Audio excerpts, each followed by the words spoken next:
Chapter 6. The Drill and the Secret Party. Lauriston did not forbid Marco to pursue his acquaintance with the rat and his followers. "You will find out for yourself whether they are friends for you or not," he said. "You will know in a few days' time, and then you can make your own decision. You've known lads in various countries, and you're a good judge of them, I think. You will soon see whether they are going to be men or mere rabble. The rat, now, how does he strike you?" And the handsome eyes held their keen look of questioning.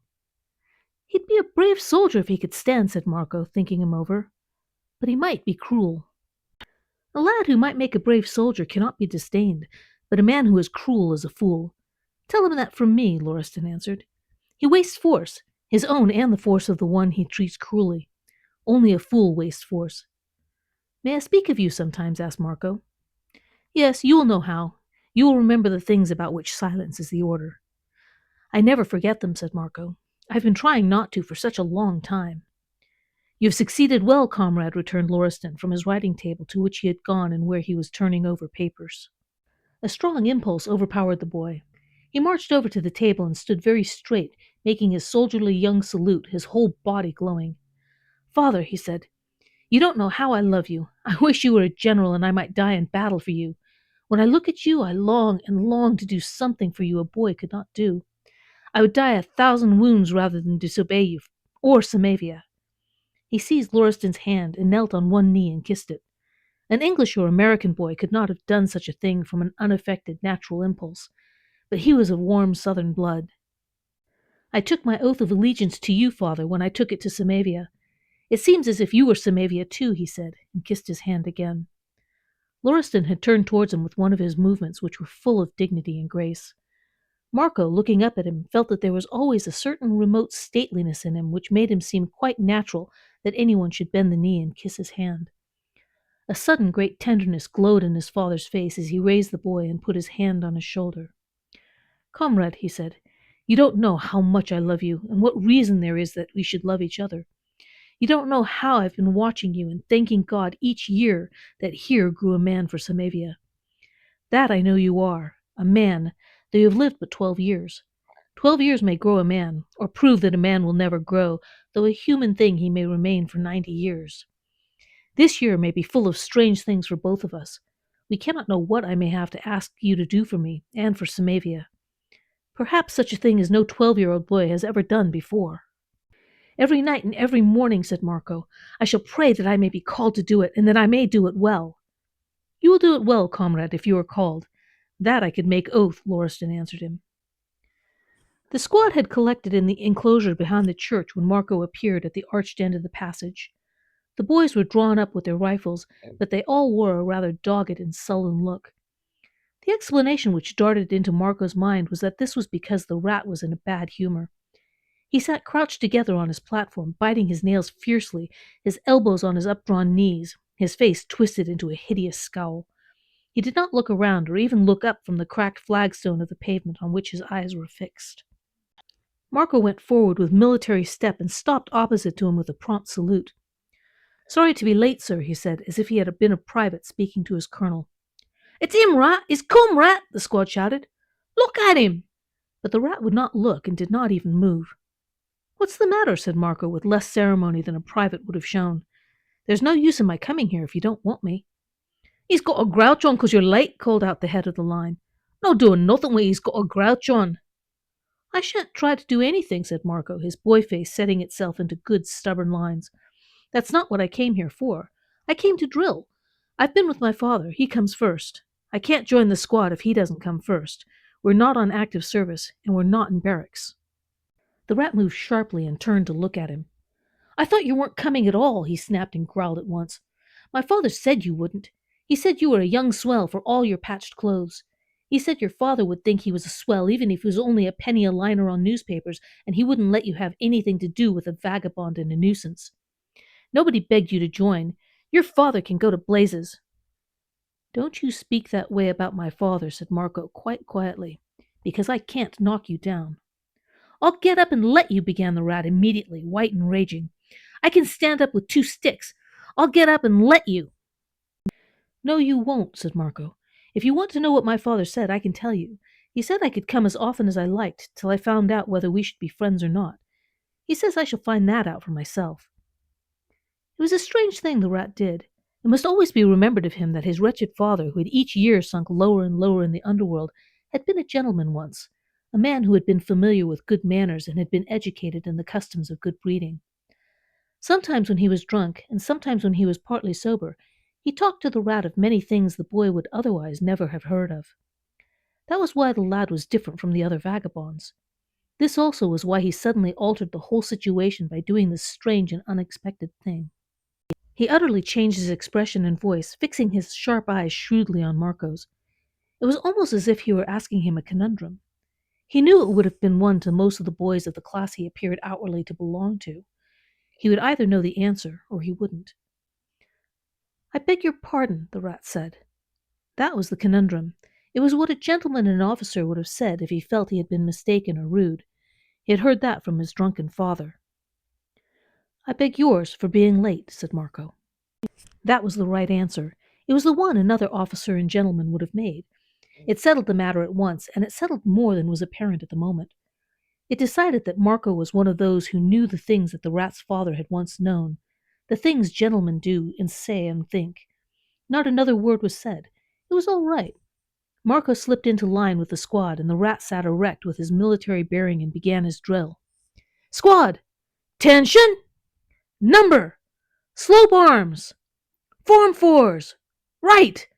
Quick march! Halt! Left turn! Order arms! Stand at ease! Stand easy!" They did it so well that it was quite wonderful when one considered the limited space at their disposal. They had evidently done it often, and the rat had been not only a smart but a severe officer. This morning they repeated the exercise a number of times, and even varied it with review drill, with which they seemed just as familiar. "Where did you learn it?" the rat asked when the arms were stacked again and Marco was sitting by him as he had the previous day. "From an old soldier, and I like to watch it, as you do." "If you were a young swell in the guards, you couldn't be smarter at it," the rat said. "The way you hold yourself, the way you stand, you've got it. Wish I was you. It comes natural to you." "I've always liked to watch it and try to do it myself. I did when I was a little fellow," answered Marco. "I've been trying to kick it into these chaps for more than a year," said the rat. "A nice job I had of it. It nearly made me sick at first." The semicircle in front of him only giggled or laughed outright. The members of it seemed to take very little offense at his cavalier treatment of them. He had evidently something to give them which was entertaining enough to make up for his tyranny and indifference. He thrust his hand into one of the pockets of his ragged coat and drew out a piece of newspaper. "My father brought home this, wrapped round a loaf of bread," he said. "See what it says here." He handed it to Marco, pointing to some words printed in large letters at the head of a column. Marco looked at it and sat very still. The words he read were, "The Lost Prince." "Silence is still the order," was the first thought which flashed through his mind. Silence is still the order. "What does it mean?" he said out loud. "There isn't much of it. I wish there was more," the rat said fretfully. "Read and see. Of course they say it mayn't be true, but I believe it is. They say that people think someone knows where he is, at least where one of his descendants is. It'd be the same thing. He'd be the real king. If he'd just show himself, it might stop all the fighting. Just read." Marco read, and his skin prickled as the blood went racing through his body, but his face did not change. There was a sketch of the story of the lost prince to begin with. It had been regarded by most people, the article said, as a sort of legend. Now there was a definite rumor that it was not a legend at all, but a part of the long-past history of Samavia. It was said that through the centuries there had always been a party secretly loyal to the memory of this worshipped and lost Fedorovitch. It was even said that from father to son, generation after generation after generation, had descended the oath of fealty to him and his descendants. The people had made a god of him, and now, romantic as it seemed, it was beginning to be an open secret that some persons believed that a descendant had been found, a Fedorovitch worthy of his young ancestor, and that a certain secret party also held that, if he were called back to the throne of Samavia, the interminable wars and bloodshed would reach an end. The rat had begun to bite his nails fast. "Do you believe he's found?" he asked feverishly. "Don't you? I do. I wonder where he is, if it's true." "I wonder where!" exclaimed Marco. He could say that, and he might seem as eager as he felt. The squad all began to jabber at once. Us, where was he? There's no knowing. It'd be likely to be in some of these foreign places. England'd be too far from Samavia. How far off was Samavia? Was it in Russia? Or the Frenchies were? Or the Germans? But wherever he was, he'd be the right sort, and he'd be the sort of chap I'd turn and look at in the street. The rat continued to bite his nails.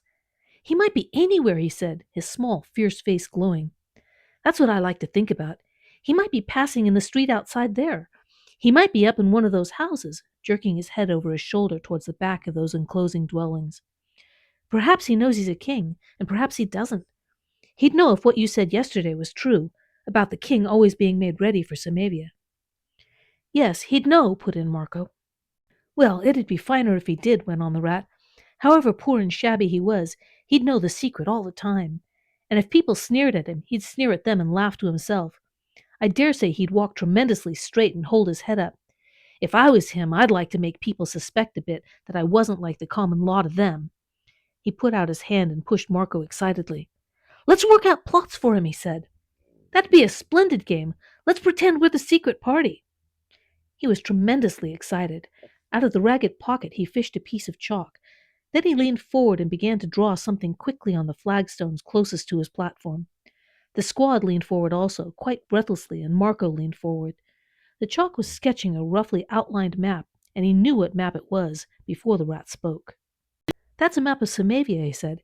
It was in that piece of magazine I told you about, the one where I read about Prince Ivor. I studied it until it fell to pieces, but I could draw it myself by that time, so it didn't matter. I could draw it with my eyes shut. That's the capital city, pointing to a spot. It's called Melzar. The palace is there. It's the place where the first of the Maranovich killed the last of the Fedorovich, the bad chap that was Ivor's father. It's the palace Ivor wandered out of singing the shepherd's songs that early morning. It's where the throne is that his descendant would sit upon to be crowned, that he's going to sit upon. I believe he is. Let's swear he shall. He flung down his piece of chalk and sat up.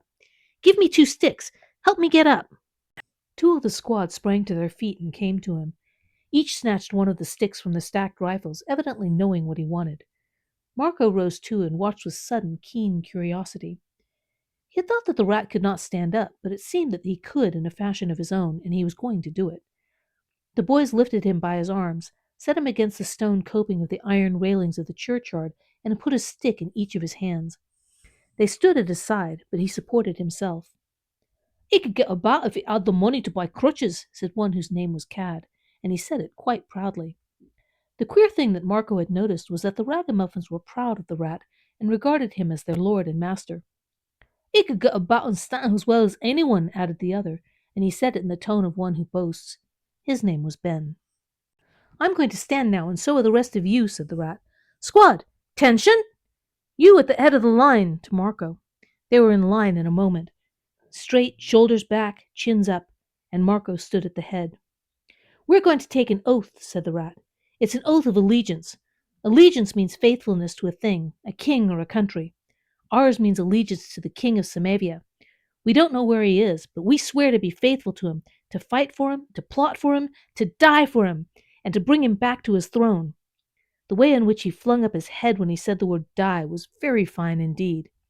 We are the secret party. We will work in the dark and find out things and run risks and collect an army no one will know anything about until it's strong enough to suddenly rise at a secret signal and overwhelm the Maranovich and the Yarovich and seize the forts and citadels. No one even knows we are alive. We are a silent, secret thing that never speaks aloud. Silent and secret as they were, however, they spoke aloud at this juncture. It was such a grand idea for a game, and so full of possible larks, that the squad broke into a howl of an exultant cheer. Hooray! They yelled. Hooray for the oath of allegiance! Hooray! Hooray! Hooray! Shut up, you swine! Shouted the rat. Is that the way you keep yourself secret? You'll call the police in, you fools! Look at him, pointing to Marco. He's got some sense. Marco, in fact, had not made any sound. Come here, you and Cad and Ben, and put me back on my wheels, raged the squad's commander. I'll not make up the game at all. It's no use with a lot of fathead raw recruits like you. The line broke and surrounded him in a moment, pleading and urging. Oh, Rat, we forgot. That's the primest game you've ever thought out. Rat, don't get a grouch on. We'll keep still, Rat. Primest lurker all will be the sneaking about and keeping quiet. All right, keep it up. Keep it up yourselves, snarled the rat. Not another cove of us could do it but you. Not one. There's no other cove could think it out. You're the only chap who can think out things. You thought out the squad. That's why you're captain. This was true. He was the man who could invent entertainment for them, these street lads who had nothing. Out of that nothing he could create what excited them and give them something to fill empty, useless, often cold or wet or foggy hours. That made him their captain and their pride. The rat began to yield, though grudgingly. He pointed again to Marco, who had not moved but stood still at attention. Look at him, he said. He knows enough to stand where he's put until he's ordered to break line. He's a soldier, he is, not a raw recruit that don't know a goose step. He's been in barracks before. But after this outburst, he deigned to go on. Here's the oath, he said. We swear to stand any torture and submit in silence to any death rather than betray our secret and our king. We will obey in silence and in secret. We will swim through seas of blood and fight our way through lakes of fire if we are ordered. Nothing shall bar our way. All we shall do and say and think is for our country and for our king. If any of you have anything to say, speak out before you take the oath. He saw Marco move a little, and he made a sign to him. You, he said, have you something to say? Marco turned to him and saluted. Here stand 10 men for Samavia. God be thanked, he said. He dared say that much, and he felt as if his father himself would have told him that they were the right words. The rat thought they were. Somehow he felt that they struck home. He reddened with sudden emotion. Squad, he said, I'll let you give 3 cheers on that. It's for the last time. We'll begin to be quiet afterwards. And to the squad's exultant relief he led the cheer, and they were allowed to make as much uproar as they liked. They liked to make a great deal, and when it was at the end, it had done them good and made them ready for business. The rat opened the drama at once. Never surely had there ever before been heard a conspirator's whisper as hollow as his. Secret ones, he said. It is midnight. We meet in the depths of darkness. We dare not meet by day. When we meet in the daytime, we pretend not to know each other. We're meeting now in a Samavian city where there's a fortress.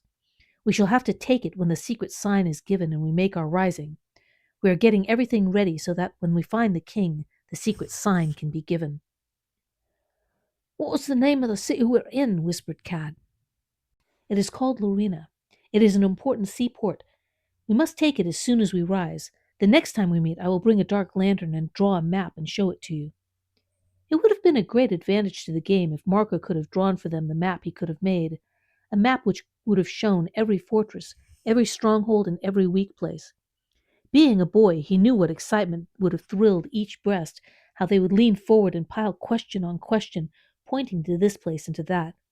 He had learned to draw the map before he was 10, and he had drawn it again and again because there had been times when his father had told him that changes had taken place. Oh, yes, he could have drawn a map which would have moved them to frenzy of joy. But he sat silent and listened, only speaking when he asked a question, as if he knew nothing more about Samavian than the rat did. What a secret party they were! They drew themselves together in the closest of circles. They spoke in unearthly whispers. A sentinel ought to be posted at the end of the passage, Marco whispered. Ben, take your gun, commanded the rat. Ben rose stealthily, and shouldering his weapon, crept on tiptoe to the opening. There he stood guard. My father says there's been a secret party in Samavia for 100 years, the rat whispered. Who told him? Asked Marco. A man who had been in Samavia, answered the rat. He said it was the most wonderful secret party in the world because it has worked and waited so long and never given up, though it has had no reason for hoping. It began among some shepherds and some charcoal burners who bound themselves by an oath to find the lost prince and bring him back to the throne. There were too few of them to do anything against the Moranovich, and when the first lot found they were growing old, they made their sons take the same oath. It has been passed on from generation to generation, and in each generation the band has grown. No one really knows how large it is now, but they say that there are people in nearly all the countries in Europe who belong to it in dead secret and are sworn to help it when they are called. They are only waiting. Some are rich people who will give money, and some are poor ones who will slip across the frontier to fight or to help to smuggle in arms. They even say that for all these years there have been arms made in caves in the mountains and hidden there year after year.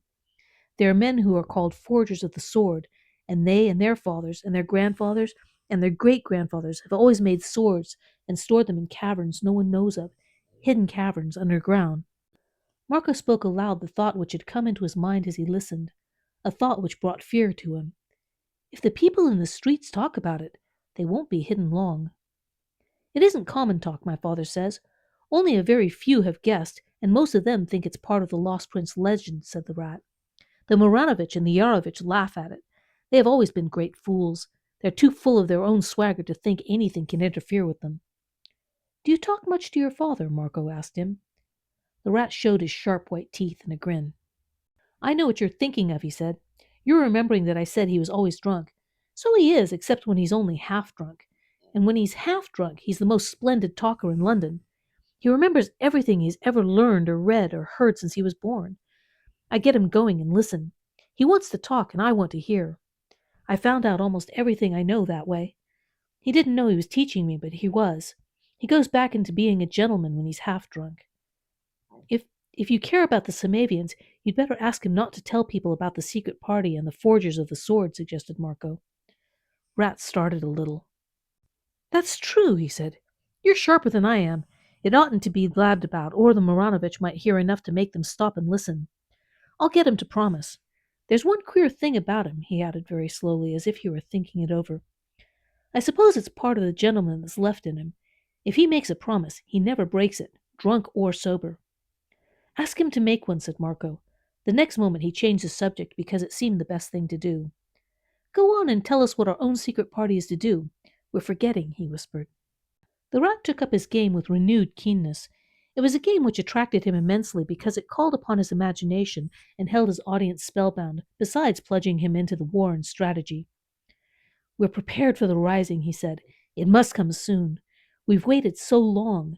The caverns are stacked with arms. The Moranovich and the Yarovich are fighting and using all their soldiers, and now is our time. He stopped and thought, his elbows on his knees. He began to bite his nails again. The secret signal must be given, he said. Then he stopped again, and the squad held its breath and pressed nearer with a softly shuffling sound. 2 of the secret ones must be chosen by lot and sent forth, he went on. And the squad almost brought ruin and disgrace upon itself by wanting to cheer again, and only just stopping itself in time. Must be chosen by lot, the rat repeated, looking from one face to another. Each one will take his life in his hand when he goes forth. He may have to die 1,000 deaths, but he must go. He must steal in silence and disguise from one country to another. Wherever there is one of the secret party, whether he's in a hovel or on a throne, the messengers must go to him in darkness and stealth and give him the sign. It will mean the hour has come. God save Samavia. God save Samavia, whispered the squad excitedly, and because they saw Marco raise his hand to his forehead, every one of them saluted. They all began to whisper at once. Let's draw lots now. Let's draw lots, rat. Don't let's have no waiting. The rat began to look around him with dread anxiety. He seemed to be examining the sky. The darkness is not as thick as it was, he whispered. Midnight is past. The dawn of day will be upon us. If anyone has a piece of paper or string, we'll draw the lots before we part. Cat had a piece of string, and Marco had a knife which could be used to cut it into lengths. This the rat did himself. Then, after shutting his eyes and mixing them, he held them in his hand ready for the drawing. The secret one who draws the longest lot is chosen. The secret one who draws the shortest is chosen, he said solemnly. The drawing was as solemn as his tone. Each boy wanted to draw either the shortest lot or the longest one.